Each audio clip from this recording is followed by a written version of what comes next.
friends, it's Bella and welcome to my thought for Sunday.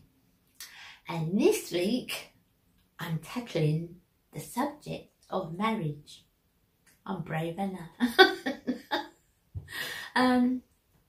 So I do this every Sunday, guys. Most of you know now. Anyway, I'm mainly a beauty channel. I'm part of the Mature Beauty community, and I'm very honoured to be part of that.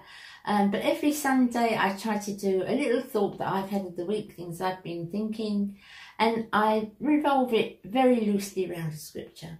So I'm going to put a couple of scriptures actually up the top that, you know, makes you think about the subject I wanted to sort of chat to you about today. So marriage. If I go back, I mean, you all know that I'm nearly 65. If I go back to when I was younger, I was going to meet the one. Yeah, I was going to meet, you know, if anybody was messing about with boys, no, I didn't do that, and I didn't. I know I'm saving myself for the one, right? and you believe it in your heart. I've always been a romantic, soppy film, Prince Charming sort of a person, and I really was. And when I was younger, I was worse because I thought it was reality. So I met and, you know, got myself with my Prince Charming, and it turns out he wasn't my Prince Charming. So it's hard to sort of say in that part of my life if you do give me what I thought about marriage, or if I was to explain my concept of marriage to you back then, in my 30s, I would have said disappointment, heartache, constant work. I would say something completely different to what I would say today, and I felt completely different to what I feel today. Now I'm with Baz. Most of you follow me know my Baz. I love him to bits. He's my best friend. And is he that wonderful Prince Charming? No. No. Sometimes he drives me mad. Sometimes he irritates me beyond belief, and sometimes I irritate him beyond belief. We don't always agree on everything.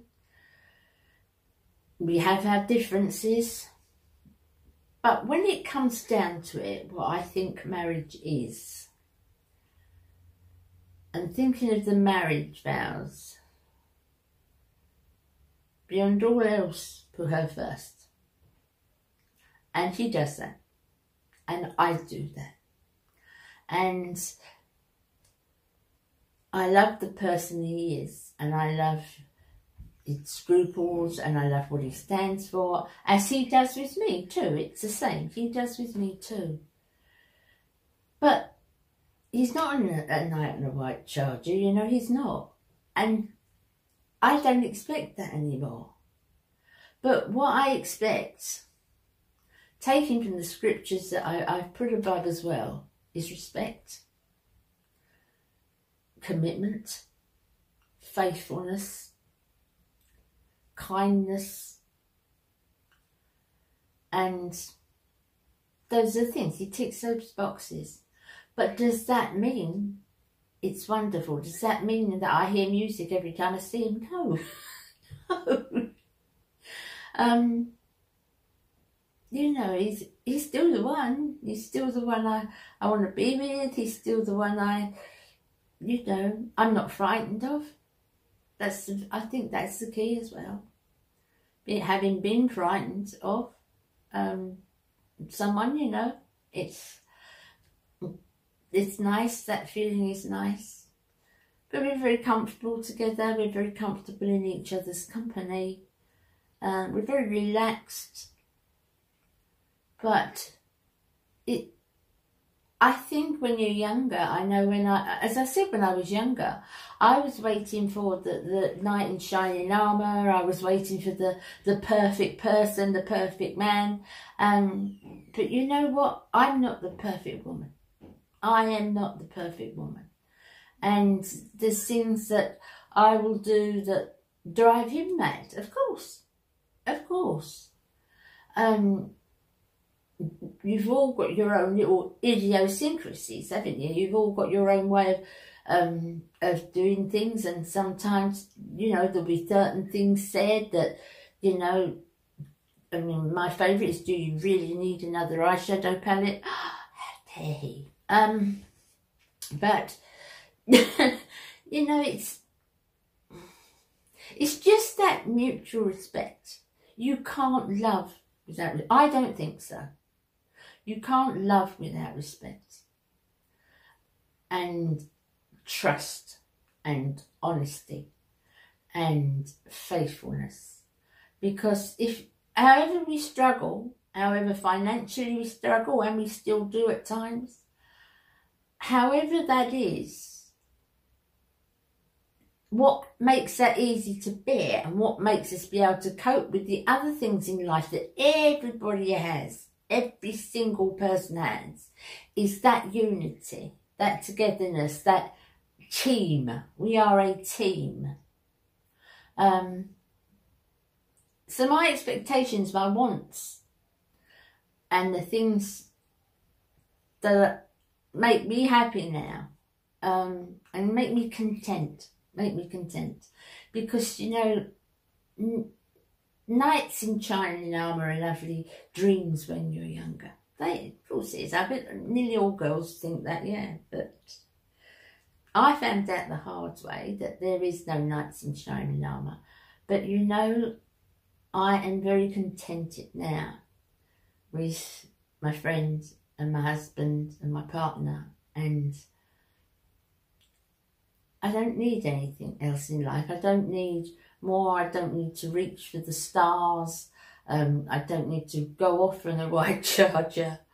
And I just want the loyalty and the commitment, a kindness, understanding, and all the things that matter. You know, in the scriptures that I'll put above, that when it says that a man honours his wife, you know, should honour his wife, and she should respect her husband. And I agree totally. I agree totally. But if you're married to someone who is totally unrespectable, how do you respect? How do you respect someone that's just is not worthy of your respect? I think the commitment and the loyalty is so important. It's just so important. I'm always the chatty one. You know that, guys. You know, if you've watched just in videos, I'm always the chatty one. And I do most of the things, and I deal with most of the things because I'm that way. I'm organised, I'm that kind of way. But the chips are down, and when I can't do things and I can't organise things and I can't, he ups his game, he comes to the plate, you know, and he takes care of me. I'm quite an independent little person. I love being a part of a team, but I'm quite an independent little person too, and I like things, you know, especially in this room. I like things my way, you know, and how it's done. But you know, he comes in. Okay, I organise, but he lifts the tables. He pulls the things about without question. So I believe we have what matters. Nobody can tell what the future holds. Nobody can tell what the future holds. But if anybody who is younger is watching this, or still waiting for their knight in shining armour, just look beyond the shining armour, because you might look and only accept that, but that shining armour can go rusty very, very easily. easily. It's the much deeper things that count. But I know that now. Now I'm nearly 65. Thank you so much for being here with me and still supporting my thoughts for Sunday, because they're important to me too. And I will see you again in my next video. You take care of yourselves. God bless, and I love you all. Bye, guys.